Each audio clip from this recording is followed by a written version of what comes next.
சென்னை அருகே உள்ள பூந்தமல்லி பகுதியில் இயங்கி வரும் ஸ்ரீ சாஸ்தா பொறியியல் கல்லூரியில் அரியர் வைக்கும் மாணவர்களுக்கு மாற்றுச் சான்றிதழை வழங்கி அனுப்பும் போக்கு அதிகரித்து வருவதால் மாணவர்கள் தற்கொலை செய்து கொள்வதாக திடுக்கிடும் தகவல் வெளியாகியுள்ளது. சென்னை முகப்பேரை சேர்ந்த கோகுலகிருஷ்ணன் பூந்தமல்லி அருகேயுள்ள சாஸ்தா பொறியியல் கல்லூரியில் முதலாம் ஆண்டு பயின்று வந்தார். அவர் ஜூலை 26ஆம் தேதியன்று தனது வீட்டில் திடீரென தூக்கு போட்டு தற்கொலை செய்து கொண்டார்.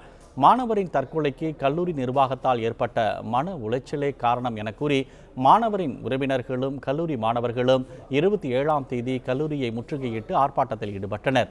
தேர்வின் போது அரியர் வைக்கும் மாணவர்களுக்கு சான்றிதழ் கொடுத்து வெளியேற்றும் போக்கு கல்லூரியில் அதிகரித்திருப்பதே மாணவர் கோபாலகிருஷ்ணன் தற்கொலை செய்து கொண்டதற்கு காரணம் என அப்போது குற்றம் சாட்டப்பட்டது.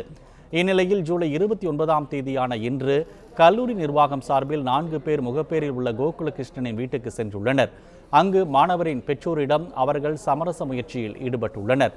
ஆனால் மகனை இழந்த பெற்றோர் இதற்கு உடன்பட மறுத்து அவர்களிடம் வாக்குவாதத்தில் ஈடுபட்டுள்ளனர்.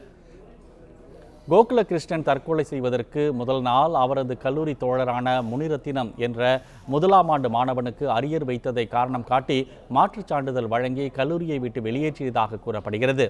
இதை கோகுலகிருஷ்ணனிடம் முனிரத்தினம் கூறியுள்ளார். இதனால் முனிரத்தினத்தை போலவே தன்னையும் கல்லூரியை விட்டு வெளியேற்றி விடுவார்கள் என கோகுலகிருஷ்ணன் மனவேதனையில் இருந்ததாகவும் இதன் காரணமாகவே அவர் அவமானத்திற்கு பயந்து தற்கொலை செய்து கொண்டதாகவும் குற்றச்சாட்டு எழுந்துள்ளது. இந்நிலையில் சாஸ்தா பொறியியல் கல்லூரியில் படித்து வந்த ஆவடியை சேர்ந்த சரத்குமார் என்ற மாணவருக்கும் அரியர் வைத்ததை காரணம் காட்டி மாற்றுச் சான்றிதழ் கொடுத்ததாகவும் இதன் காரணமாக அவர் ஜூலை 4ஆம் தேதி தற்கொலை செய்து கொண்டு இறந்ததாகவும் ஒரு தகவல் வெளியாகியுள்ளது.